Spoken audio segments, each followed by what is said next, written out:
Hey everybody, Meat Trapper here, and tonight we're going to do Reloading 101.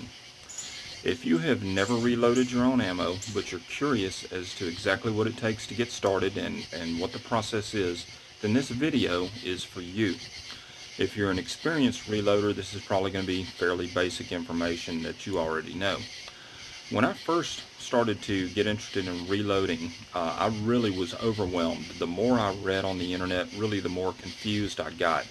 And I kind of came away thinking I needed to go out and spend $1,000 and buy the latest, greatest everything and go get an engineering degree to make sure I didn't kill myself.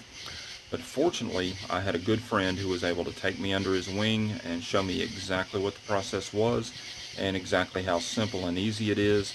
And for that, I'm in his debt. Swamp Fox, you know who you are. So anyway, that's what I'm going to try and do, is demystify the process and show you just how simple, cheap, and effective reloading is, and that using a Lee loader, you can do this anywhere. You don't need a lot of expensive gear. You don't need a special setup. If you live in an apartment, if you have roommates, you can do this. It's not a big deal. Now, I'm a big believer in Lee loading gear. Many years I met Mr. Lee. He's a great guy, and that's a great company. He told me the story of how his father founded the company with the little Lee loader product. And what he did is he was going door to door to gun shops, and he would walk in and say, I can reload a shell right on your countertop, right here in front of you with this little kit. He would hold it up. And they would usually not believe him. It wasn't possible. There's no way. And he would sit down and start tapping with the kit and his little hammer and reload round after round right there. He'd make the sale. He'd have his product in the store, and off to the next one he would go.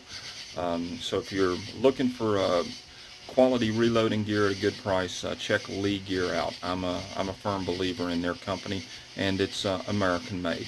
So let's get started.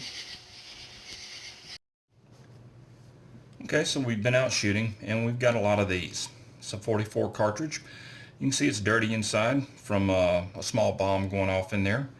The primer is spent, and what we want to do is we want to turn one of these into one of these so we can go shooting again. So the first thing we need to do is make sure that we have all of our supplies. So let's take a look. Now this is our Lee loader, and you buy these one per caliber. So if you want to reload 44 Magnum, you would buy the 44 Magnum caliber Lee loader. And inside, this is what you get. You have everything that you need to reload your 44 Magnum cartridges, including step-by-step instructions. Now, one thing that's very important when you're reloading with one of these Lee loaders, you don't have a press to force the brass casing into a resizing die. So this is critical. You need to buy resizing lubricant or case lube. I personally like the Lee brand. It works very well. Make sure you have this if you're going to use one of these, especially in a pistol caliber. In a rifle caliber, like when I reload my 243, all I'm doing is neck sizing, and it's not nearly as critical. But on a pistol cartridge where you're going to do full length sizing, make sure you have your loader and make sure you have your resizing lubricant. The next thing you're going to need is primers. Make sure you have the right primers. These are CCI 300 large pistol primers. You're of course going to need bullets, and this is the actual projectile that is going to get shot again. You're going to need your powder, your gunpowder. For 44 Magnum, I like Winchester Western 296. The WW 296 is a ball powder, and it fills up this case with to a very high level. In other words, I don't like to have a small amount of powder sitting down there. I like to have a full charge. That makes sure that I have a charge in there. It's easily visible when you look into it, and it keeps you from double charging, because if you fill it up 3/4 full and you tried to put another load of powder in there, it wouldn't fit. So for me, I like 296 for the 44 Magnum. Finally, you're going to need a plastic hammer, rubber mallet, and this is used to tap everything into place. One of the more annoying aspects of the little Lee loader is there is a lot of tapping involved, and you'll see that shortly. But this is everything we need to turn one of these back into one of these. Now, step one in reloading your cartridge is to decap or deprime the empty brass. And that means basically we have to knock this primer out so that we can put a new one in. First thing we're going to do is we're going to take our base right here, and this is sized so that your 44 shell fits down in it. And you can see it's offset a little bit, it's raised up. And what we're going to do is we're going to take this pin right here, we're going to insert it until it fits right on top of that spent primer, and we're simply going to tap it with the hammer, and we're going to knock that spent primer out.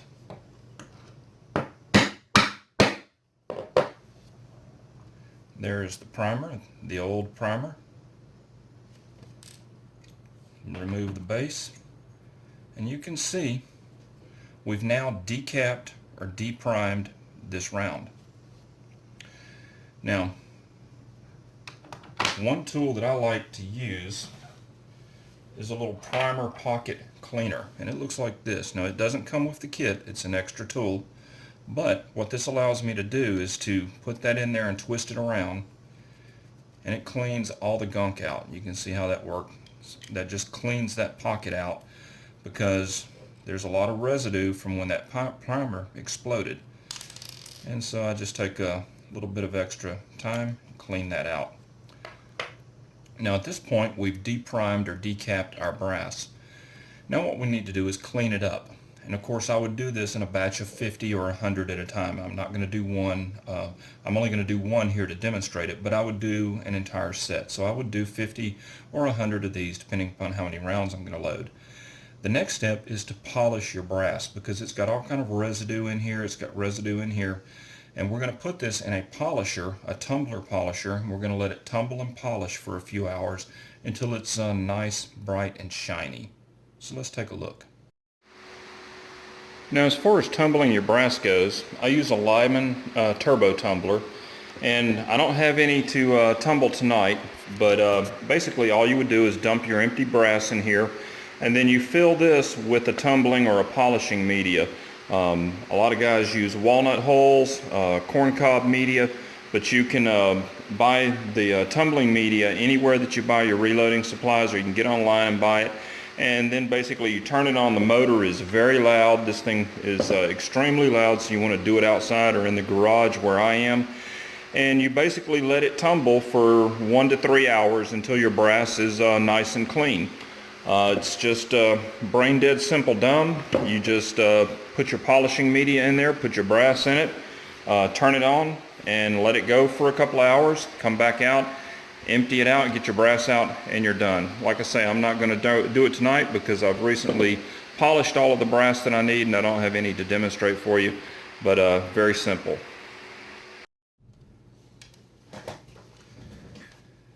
Okay, now we've got our brass out of the tumbler, and you can see it's nice and clean and shiny. The primer pocket is all nice and clean. Inside is shiny clean. This is ready to be loaded. We're ready to get started. Now this piece right here is your resizing die.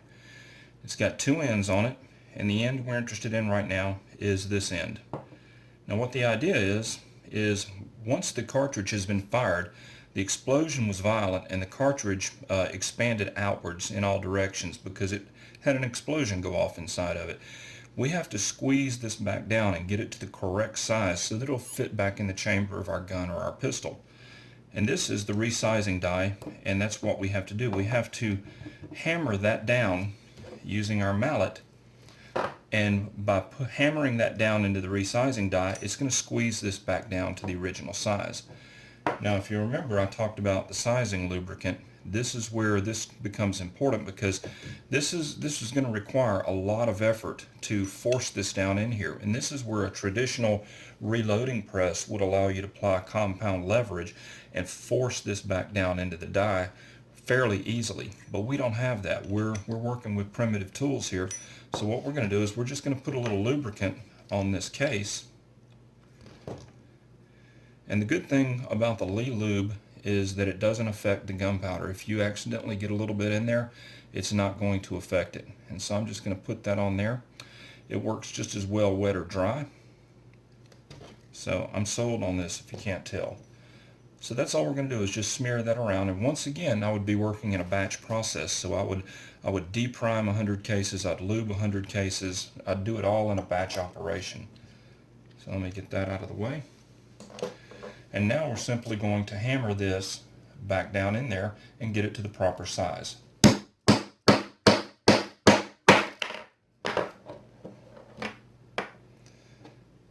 Just like that. Now we have resized our case, but it's stuck in this resizing die. You can see we can't get it out. The next thing we're going to do though is we're going to put a new primer in here while we have it in our resizing die. So what we're going to do is we're going to take this portion of the tool right here, and we're going to put our primer right there in that seat.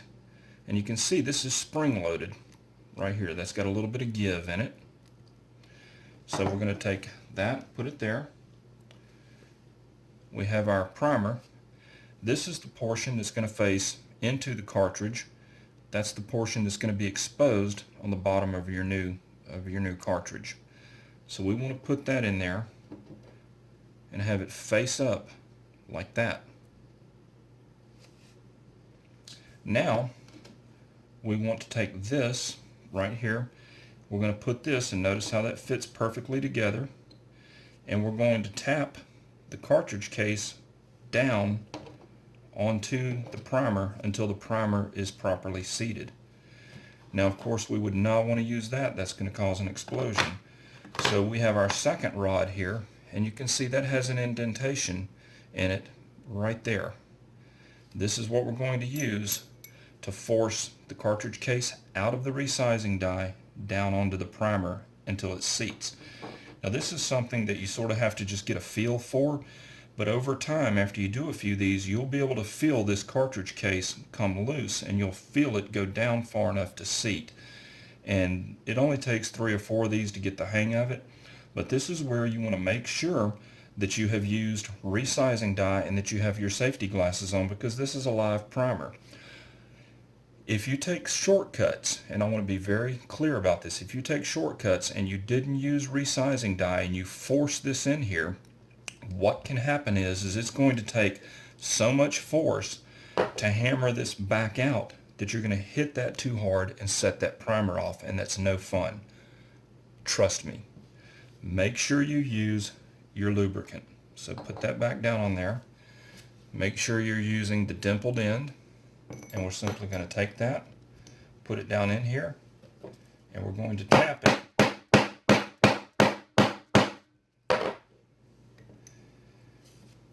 Now you can see the primer is in there, but it's not seated. See how that's elevated? So we have to keep going a little bit. Make sure you get that back down in there.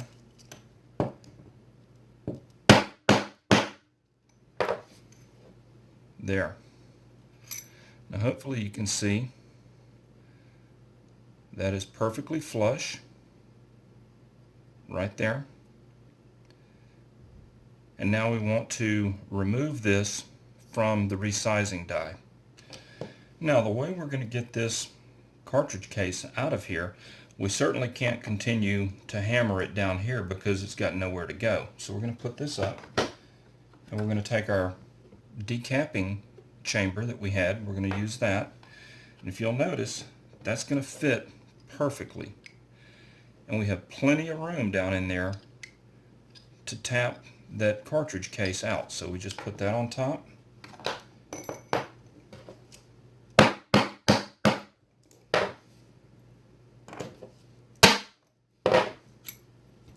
there. Now at that point we have our clean primed brass, and you can see it's still got the lubricant on it. That's not going to hurt anything. We can wipe that off when we're done, but at this point you can see the primer is properly seated. We'll put our rod back up, and this is perfectly good, ready to be loaded, primed brass. Now when it comes time to load the powder, this is important. You need to know how much powder to add to your case. Now there are different brands of powders. You can see right here we have, and this comes with the kit here, but it's going to be organized by bullet weight. You can see that's 165 grain lead bullet, 180 grain XTP, 185 grain. Now today we're loading, let's see, 240 grain spear bullets. These are jacketed bullets that we're loading here. They're not lead cast or anything. So we're going to go down to the 240 grain lead bullet. Let's see, jacketed bullet right there. And you can see if I were using H110, I would use the 1.3 cc Lee dipper. And that's going to tell you how many grains of powder. It's going to tell you the velocity of the bullet, and it's going to have never exceed figures. And so these are good starting points right here. So let's look at our 240 grain jacketed bullet, and I'm using WW296. So I'm going to use the 1.3 cc powder dipper, which just happens to be what comes in the kit. Let's see if I can get that to show up. Hopefully you can see there the 1.3 cc. And all this is a powder dipper. We're going to dip the gunpowder in there, and then we're going to pour it down into the empty case.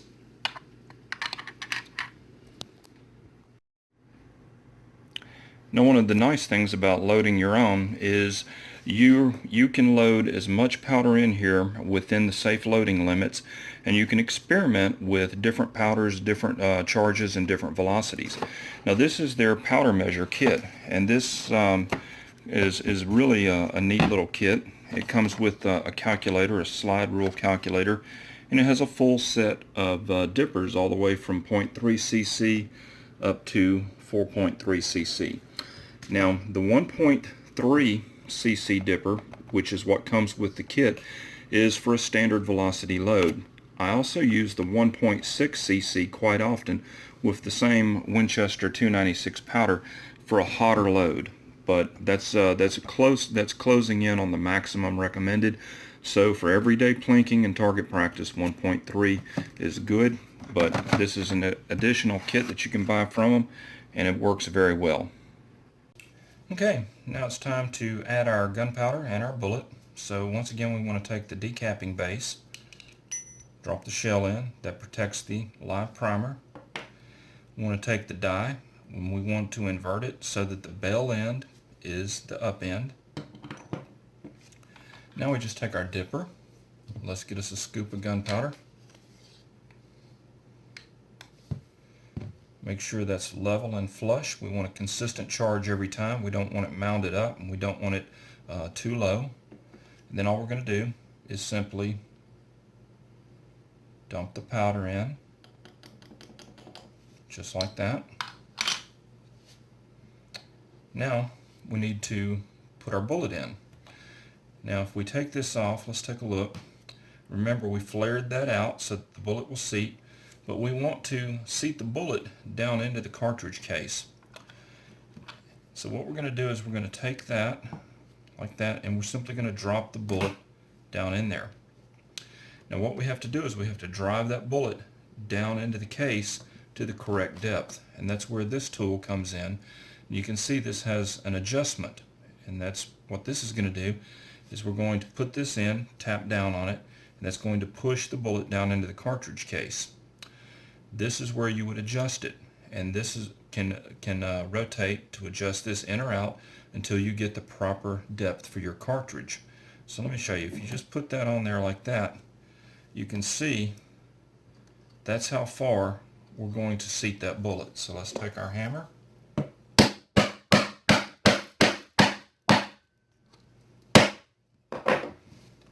And we're just going to tap it until it's flush. Pull that out.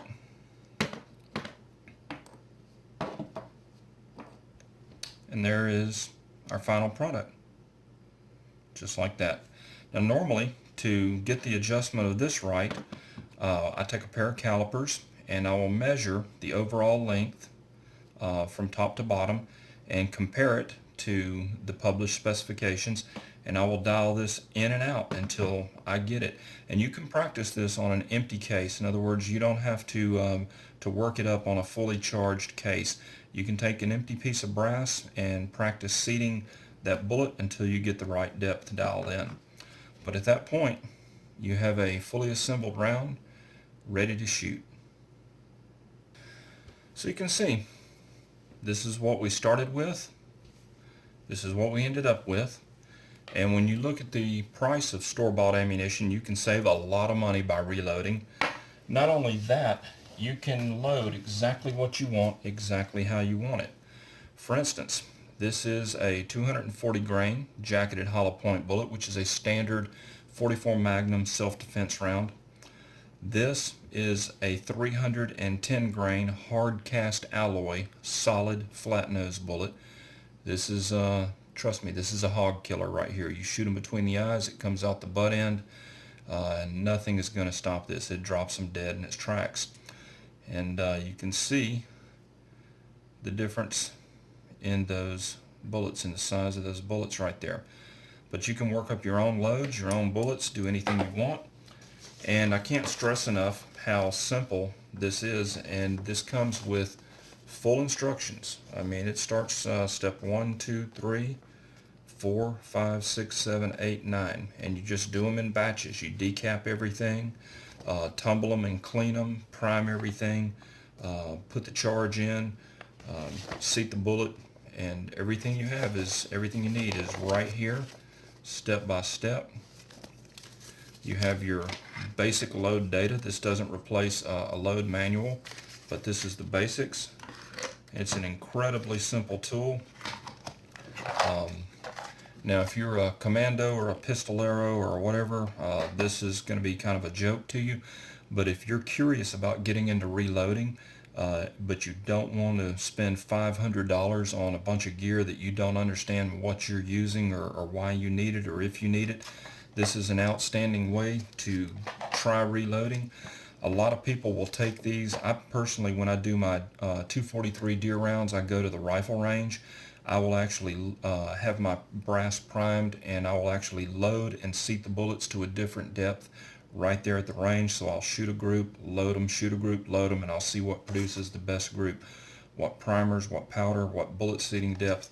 You can do that right at the shooting bench with this.